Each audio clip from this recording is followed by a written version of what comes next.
6 जून 2025 निर्जला एकादशी के दिन चाहे आप पूजा पाठ या व्रत ना भी करें, लेकिन साल की सबसे खास एकादशी पर एक गुप्त चीज जरूर खा लें, वह भी बिना किसी को बताए। केवल उसे खाने से आपके जीवन की कई परेशानियां, चाहे वो धन से जुड़ी हो या व्यापार से, धीरे धीरे खत्म हो सकती हैं।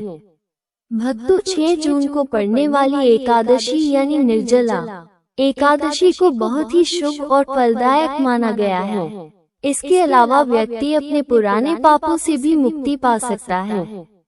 इसी तरह अगर निर्जला एकादशी की रात को एक खास चीज खा ली जाए तो जीवन में सुख, शांति और समृद्धि स्थायी रूप से बनी रहती है।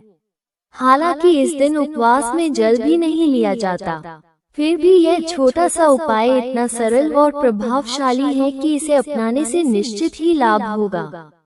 हम आपको ये भी बताएंगे कि 6 जून को पड़ने वाली निर्जला एकादशी पर कौन से 5 काम भूलकर भी नहीं करने चाहिए, क्योंकि अगर इन कामों को कर लिया गया तो धन की हानि हो सकती है और जीवन में परेशानियां बढ़ सकती हैं। विशेष रूप से जो माताएं और बहनें इस दिन इन 5 कामों को करती हैं, उनके जीवन में संकट आ सकता है, घर की सुख शांति खत्म हो सकती है और मां लक्ष्मी ऐसे घर को छोड़ देती हैं। इसके अलावा हम आपको ये भी बताएंगे कि इस दिन किन चीजों का दान करने से आपके घर में कभी धन की कमी नहीं रहेगी और पैसों का प्रवाह लगातार बना रहेगा। ये जानकारी पूरी तरह से निःशुल्क है, इसलिए वीडियो को पूरा देखें, अधूरा ना छोड़ें। ऐसा माना जा रहा है कि इस बार की निर्जला एकादशी 144 सालों के बाद एक अत्यंत शुभ योग में पड़ रही है, जो इसे और भी विशेष बना देता है। इस दिन किया गया हर उपाय असरदार साबित होता है और उसका परिणाम अवश्य मिलता है। तो भक्तों, अब हम आपको निर्जला एकादशी से जुड़ी कुछ महत्वपूर्ण जानकारी देने जा रहे हैं। इस बार 2025 में बहुत से लोगों के मन में ये सवाल है कि व्रत किस दिन रखा जाएगा, 6 जून को या 7 जून को? पूजा किस समय करनी चाहिए? कौन सी चीजें नहीं खानी है? इन सभी सवालों के उत्तर हम आपको इसी वीडियो में देंगे। आपको बस इतना करना है कि वीडियो को अंत तक देखना है और ध्यानपूर्वक समझना है इस बार निर्जला एकादशी की सही तारीख और समय क्या है। भक्तों, वैष्णव संप्रदाय में इस बार निर्जला एकादशी का व्रत 7 जून 2025 शनिवार को रखा जाएगा।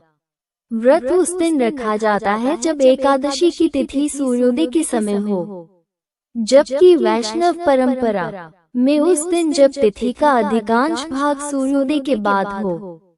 व्रत पारण यानी उपवास खोलने का समय स्मार्त व्रत के लिए 7 जून दोपहर 1:44 से 4:31 तक रहेगा और वैष्णव व्रत का पारण 8 जून रविवार को सुबह 5:23 से 7:17 तक किया जाए, जिसके बाद पारण करना उचित रहेगा।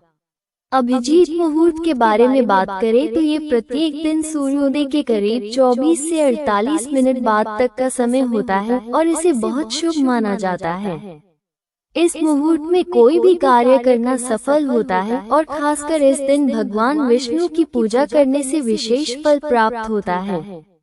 निर्जला एकादशी का व्रत सभी एकादशियों में सबसे कठिन और महत्वपूर्ण माना गया है, क्योंकि इसमें जल और अन्न दोनों का त्याग होता है। ऐसा माना जाता है कि इस एक व्रत को करने से साल भर की सभी एकादशियों का पुण्य मिल जाता है। धार्मिक कथाओं के अनुसार महाभारत के भीमसेन ने यह व्रत रखा था, इसलिए इसे भीमसेनी एकादशी भी कहा जाता है। इस दिन भगवान विष्णु की पूजा करने से जीवन में सुख, शांति और समृद्धि आती है। इस दिन की गई पूजा और अच्छे कर्मों का फल कई गुना बढ़ जाता है। इस दिन गंगा स्नान, दान, व्रत और पूजा करना बहुत ही शुभ माना जाता है। पूजा विधि की बात करें तो प्रातः स्नान करके साफ वस्त्र धारण करें, घर के मंदिर की सफाई करके उसमें गंगा जल छिड़के और भगवान विष्णु तथा माता लक्ष्मी की मूर्ति या तस्वीर स्थापित करें। फिर चंदन, अक्षत, फूल, तुलसी, दीपक, धूप और नैवेद्य अर्पित करें और विष्णु भगवान के मंत्रों का जाप करें। अंत में घी का दीपक जलाकर आरती करें। ऐसा करने से पापों से मुक्ति मिलती है और मोक्ष की प्राप्ति होती है। दोस्तों, शास्त्रों के अनुसार निर्जला एकादशी को सभी एकादशियों में श्रेष्ठ कहा गया है, क्योंकि इस दिन श्री हरि, विष्णु और माता लक्ष्मी की पूजा करने से जीवन में भौतिक सुख सुविधाएं प्राप्त होती हैं और सभी प्रकार की परेशानियों, रोगों, दुखों और गरीबी से मुक्ति मिलती है।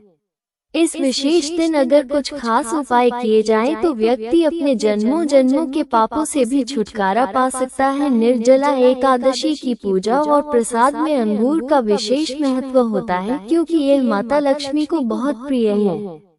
भगवान श्री हरि विष्णु को 5 तरह के फल अर्पित करने चाहिए: केला, अंगूर, आम, पपीता और नारियल। आप अपनी सुविधा के अनुसार यह फल ला सकते हैं, लेकिन अंगूर, केला और पपीता अवश्य अर्पित करें। अगर किसी कारण से यह फल उपलब्ध ना हो तो आप मिश्री या किशमिश का भोग भी भगवान को लगा सकते हैं, क्योंकि भगवान लक्ष्मी नारायण आपकी सच्ची भावना और भक्ति को ही सबसे ज्यादा महत्व देते हैं। आप चाहे तो 5 अलग अलग रंगों के फल अर्पित कर सकते हैं, लेकिन ध्यान रखें कि नाशपाती भगवान विष्णु और माता लक्ष्मी को कभी ना चढ़ाएं। शास्त्रों में इसे नाश का प्रतीक माना गया है और यह धन हानि का कारण बन सकता है। वहीं अंगूर को इस दिन खाना बहुत ही शुभ माना जाता है, क्योंकि ऐसा माना जाता है कि इसमें माता लक्ष्मी का आशीर्वाद छिपा होता है और इसे खाने से जीवन में कभी धन की कमी नहीं होती। निर्जला एकादशी पर भगवान विष्णु को गन्ना अर्पित करना बहुत शुभ होता है। अगर गन्ना ना मिल पाए तो गुड़ और चने की दाल का भोग भी लगाया जा सकता है। इनका सेवन इस दिन करने से जीवन में आर्थिक समस्याएं नहीं आती।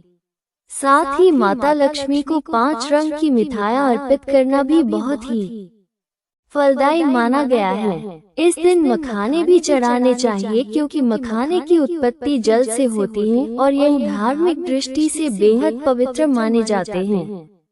खासकर मखाने की खीर बनाकर श्री लक्ष्मी नारायण को अर्पित करने से घर में कभी धन और अन्न की कमी नहीं होती। इस दिन भगवान गणेश को दूर्वा घास अर्पित करना भी अत्यंत शुभ माना गया है।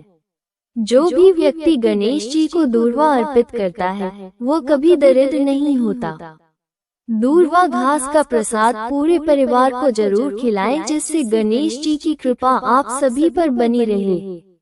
वही जो व्यक्ति इस दिन माता लक्ष्मी को खीर अर्पित करता है उसकी कुंडली के सभी दोष शांत हो जाते हैं और भाग्य उसके पक्ष में हो जाता है। प्रसाद रूप में इस खीर को पूरे परिवार को जरूर खिलाएं, क्योंकि इससे घर की बंद किस्मत भी खुल जाती है और ऐश्वर्य हमेशा आपके जीवन में बना रहता है। माता आपके पूरे घर को आशीर्वाद देती है। माता बड़ी प्रसन्न हो जाती है। भक्तों, शास्त्रों में कहा गया है कि निर्जला एकादशी के दिन सीताफल जरूर खाना चाहिए। जय माँ लक्ष्मी।